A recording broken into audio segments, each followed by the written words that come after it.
வணக்கம். இன்றைய பதிவில் நம்ம கத்திரிக்காய் அரைச்ச சட்னி எப்படி செய்கிறது அப்படின்றத பற்றி தான் பார்க்க போகிறோம். இதுக்கு நான் 4 சின்ன கத்திரிக்காய் எடுத்துருக்கிறேன். ஒரு 2 வரமிளகாய் எடுத்திருக்கேன். காரத்துக்கு தகுந்த மாதிரி நீங்கள் இதை கூட்டியோ குறைச்சியோ சேர்த்துக்கலாம். பச்சை மிளகாயை விட வரமிளகாய் தான் சுவை அதிகமாக இருக்கும். 3 டேபிள் ஸ்பூன் அளவுக்கு கடலைப்பருப்பு எடுத்துருக்கிறேன். 2 டேபிள் ஸ்பூன் அளவுக்கு கொத்தமல்லி விதைகள் எடுத்திருக்கேன். கொஞ்சமாக ஒரு சின்ன துண்டு புளி எடுத்துருக்கிறேன். ஒரு சிட்டிகை பெருங்காயமும் தேவையான அளவுக்கு உப்பும் சேர்த்துக்கிறேன். இப்போ எப்போவுமே ஒரே மாதிரி கத்திரிக்காய் கொஸ்து வைக்காமல் இதே மாதிரி வித்தியாசமாக ஒரு அரைச்ச சட்னி செஞ்சாக்க ரொம்பவே சுவையாக இருக்கும். இட்லி, தோசை, சப்பாத்தி அப்படின்னு எதோட வேணாலும் ஜோடி சேரும். இதில் கொஞ்சம் புளி சேர்த்து அரைக்கிறதால கெட்டியாக தண்ணி அதிகம் சேர்க்காமல் அரைச்சி எடுத்துக்கிட்டோம்னா லஞ்ச் பாக்ஸு கூட நம்ம எடுத்துகிட்டு போகலாம். இப்போ ஒரு பாத்திரத்தில் தண்ணி எடுத்துக்கிட்டு இந்த கத்திரிக்காயை சின்ன சின்ன துண்டுகளாக நறுக்கி தண்ணியில் போட்டுடுறேன்.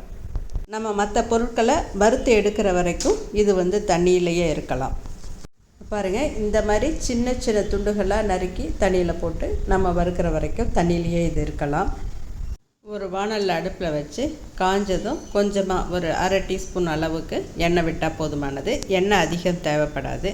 முதல்ல 2 வரமிளகாவை மிதமான தீயில் வறுத்து எடுத்துக்கணும். தீஞ்சிடக்கூடாது. தீஞ்சதுன்னா சுவை மாறி போயிடும். மிதமான தீயில் கிறிஸ்பியாக வறுத்து எடுத்துக்கணும். அடுத்தது அதே வாணலில் எண்ணெய் சேர்க்காமல் கடலைப்பருப்பை சேர்த்து மிதமான தீயில் வறுத்து எடுத்துக்கணும். எல்லா பொருளையும் ஒன்றா சேர்க்கக்கூடாது. முதல்ல கடலைப்பருப்பை சேர்த்து ஒரு பாதி அளவு வறுபட்டதும் கொத்தமல்லி விதைகளை சேர்த்து வறுக்கணும். இப்போது கொத்தமல்லி சீசன் டைமில் கொத்தமல்லி தழைகள் ஃப்ரெஷ்ஷாக கிடச்சிதுன்னா 1 டீஸ்பூன் அளவுக்கு கொத்தமல்லி விதைகளும் அப்புறம் கொஞ்சம் ஒரு கைப்பிடி அளவுக்கு கொத்தமல்லி தழைகளை பொடியாக நறுக்கி இந்த ஸ்டேஜில் சேர்த்து வதக்கிக்கலாம். சுவை ரொம்பவே நல்லாயிருக்கும். அதுக்கு பிறகு எடுத்து வச்சுருக்க புளியை சேர்த்து வதக்கணும். எல்லாமே மிதமான தீயில் தான் வதக்கணும். வதங்கி வந்ததும் ஒரு சிட்டிகை அளவுக்கு இதில் பெருங்காயத்தூள் சேர்த்து இந்த சூட்டோடையே பிரட்டி எடுத்துக்கணும். பாருங்கள், பொன்னிறமாக எல்லாமே வதங்கி வந்திருக்குது. இப்போ ஸ்டவ் ஆஃப் பண்ணிவிட்டு நல்லா பிரட்டி எடுத்துக்கலாம். இது எல்லாமே நம்ம வறுக்க தொடங்கும் பொழுது இன்னொரு அடுப்பில் எண்ணெய் தண்ணி வச்சு கூட நம்ம கத்திரிக்காயை வேக வச்சுக்கலாம். இல்லை வறுத்து முடித்த பிறகு அதே வாணலில் தண்ணி வச்சு நம்ம கத்திரிக்காய் துண்டுகளை அலசி போட்டு மூடி போட்டு வேக வச்சுக்கலாம். இதில் வேறு உப்போ மஞ்சள் தூளோ சேர்க்க வேண்டியதில்லை.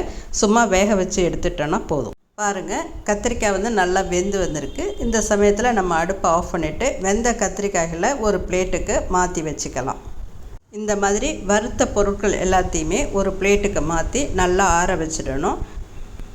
நல்லா ஆறினதும் மிக்சியில் வறுத்த பொருட்கள் அனைத்தையும் கத்திரிக்காய் தவிர ஒன்றா சேர்த்துக்கணும். ட்ரையாக அரைச்சிக்கணும். அதாவது தண்ணி ஒரு சொட்டு கூட விடக்கூடாது. இந்த மாதிரி கொரகொரப்பாக ஆனதும் அதுக்கு பிறகு நம்ம வெந்த கத்திரிக்காயை சேர்த்து அரைச்சி எடுத்துக்கலாம். உப்பு இந்த சமயத்தில் அரைச்சதும் சரியாக இருக்கான்னு செக் பண்ணிக்கிட்டு தேவைப்பட்டாக்க உப்பு சேர்த்துக்கலாம். கத்திரிக்காய் சேர்க்கும்போது தான் தண்ணி சேர்க்கணும். அதனால் சரியான பதம் நமக்கு கிடைக்கும். பாருங்கள், நல்ல பதம். சட்னி பதத்துக்கு அரைப்பட்டதும் மிக்சிலேருந்து வேறு ஒரு பாத்திரத்துக்கு மாற்றிக்கிட்டு தாளிப்பு செஞ்சுக்கணும். எல்லா சட்னிக்கும் தாளிக்கிற மாதிரியே கடுகு, உளுத்தம் பருப்பு, தேவைப்பட்டதுன்னா ஒரு இனுக்கு நம்ம கருவேப்பிலையும் சேர்த்து தாளித்து எடுத்துக்கலாம். அவ்வளோதாங்க, உங்களுக்கு அரைச்சி விட்ட கத்திரிக்காய் சட்னி ரெடி. தோசை, இட்லி, சப்பாத்தின்னு எதோட வேணாலும் சாப்பிட்லாம். இந்த பதிவு உங்களுக்கு பிடிச்சதுன்னா லைக் பண்ணுங்கள், ஷேர் பண்ணுங்கள், சேனலை சப்ஸ்கிரைப் பண்ணுங்கள். நன்றி, வணக்கம்.